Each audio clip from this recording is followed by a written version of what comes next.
India نے چاند کے اوپر قدم رکھا ہے تو صرف اس وجہ سے اپنے آپ کو ڈیگریڈ نہ کریں، اپنی آپ کو ہی مت کوسیں، نہ ہی اپنے ملک کو کوسیں۔ چاند کے اوپر جانا چاہیے، یا اس کے بارے میں کوئی انکار نہیں کر رہا کہ اس کائنات کے اندر جو رب تعالیٰ نے قدرت کی نشانیاں پھیلا کر رکھی ہیں ان کے بارے میں علم حاصل نہ کیا جائے، ان کی کھوج نہ کی جائے، اس سے تو قرآن بھی منع نہیں کرتا۔ اب جو سائنٹسٹ ہیں ان کا خیال ہے کہ یہ جو چاند ہے اس کی سرفیس کے اوپر، سطح کے اوپر جانا یہ فائدہ مند ہو سکتا ہے، اس کے اندر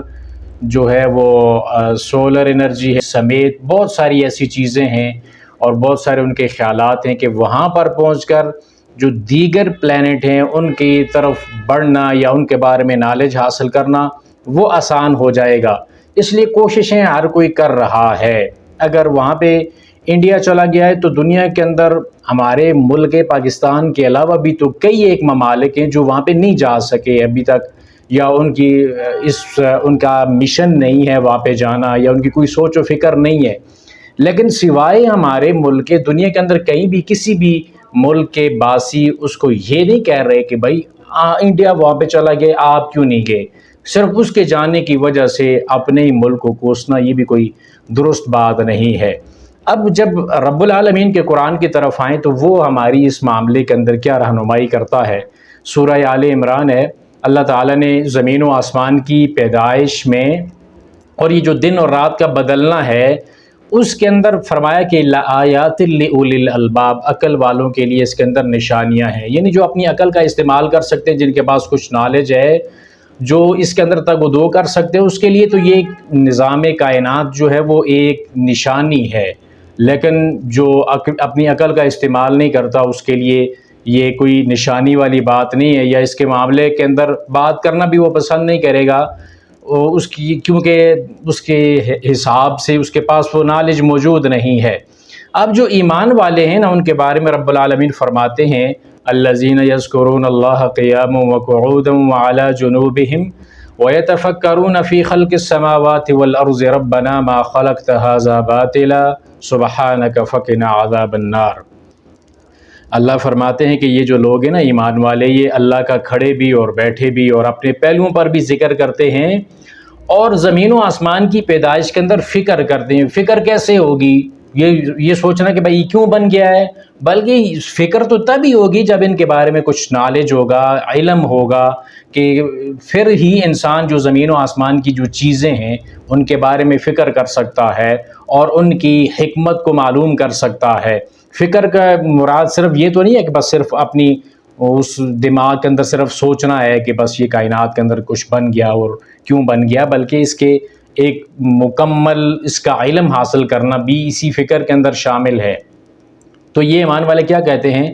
کہ اے اللہ تو نے یہ جو نظام بنایا نا یہ تو نے ویسے ہی باطل نہیں بنایا، بیکار اور بے فائدہ نہیں بنایا، یعنی یہ کائنات کے اندر جو بھی کچھ رب تعالیٰ نے بنایا ہے اس کے اندر کچھ نہ کچھ فائدہ ضرور ہے۔ اب قرآن ہمیں ان کے فائدے کے بارے میں بھی آگاہ کرتا ہے اور فکر کے بارے میں بھی ہمیں تعلیم دیتا ہے کہ آپ فکر کریں، اور یہ جو کائنات کے اندر جو بھی چیزیں بنی ہوئی ہیں اس کے اندر کچھ نہ کچھ فائدہ بھی حاصل ہے، بیکار کوئی چیز نہیں ہے۔ لیکن آپ کی زندگی کا مقصد یہ ہونا چاہیے سبحانک فقنا عذاب النار، اللہ تو پاک ہے ہمیں جہنم کے عذاب سے محفوظ رکھنا۔ یعنی دنیا کے اندر دنیا کی زیب و زینت میں اتنا آگے نہ چلے جانا کہ آپ کو آخرت کی کوئی فکر ہی نہ ہو، یا دنیا کے اندر ان لوگوں کی جو زیب و زینت ہے، ان کے پاس جو دنیاوی سہولتیں ہیں، جو اللہ کا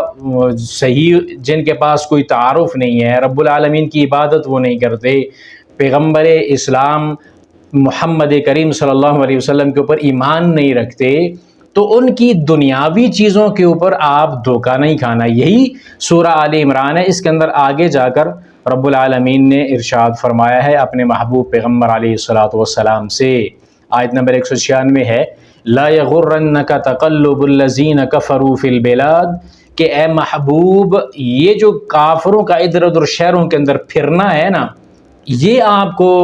دھوکے کے اندر مبتلا نہ کرے کہ وہ ان کے پاس ساری دنیا کی آسائشیں ہیں، ان کے پاس یہ چیز بھی موجود ہے، وہ بھی چیز موجود ہے، چاند کے اوپر جانے کی صلاحیت رکھتے ہیں، بڑی بڑی ان کے پاس دنیا کی ٹیکنالوجی ہے، سائنس کے میدان کے اندر وہ ہم سے بہت آگے جا چکے ہیں۔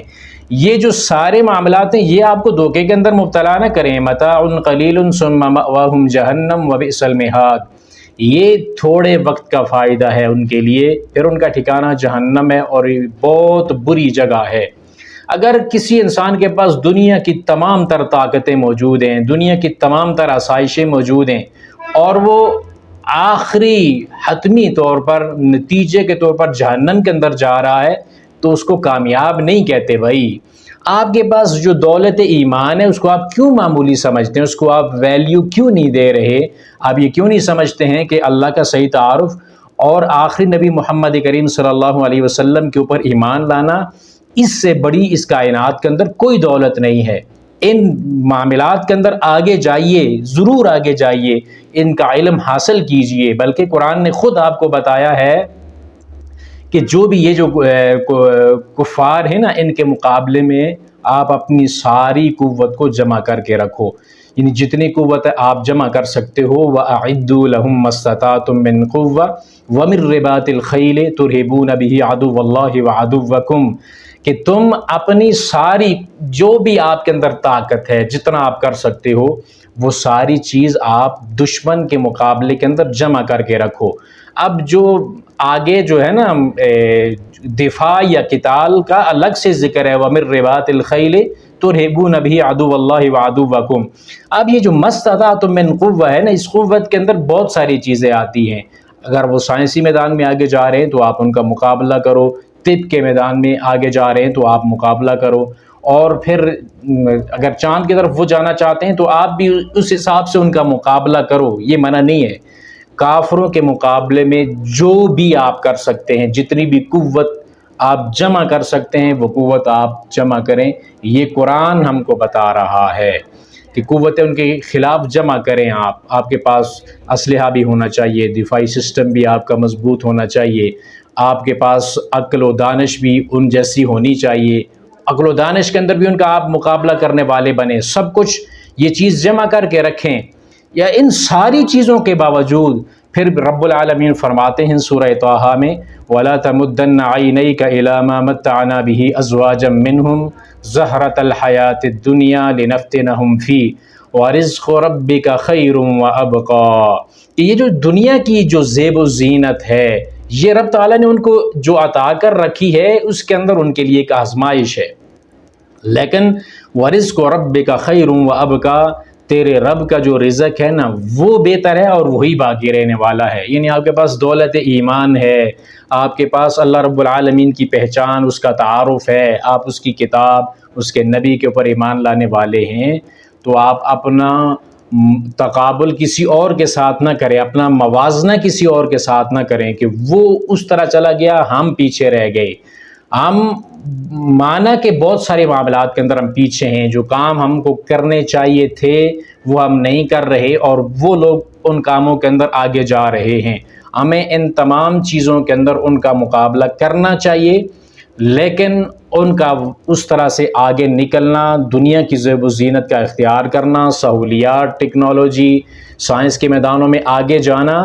صرف اس چیز کو بنیاد بنا کر اپنا دل چھوٹا مت کریں، اپنے آپ کو حقیر نہ سمجھیں، اور اپنے آپ کو، اپنے ملک کو نہ کوسیں، یہ کوئی اچھی بات نہیں ہے۔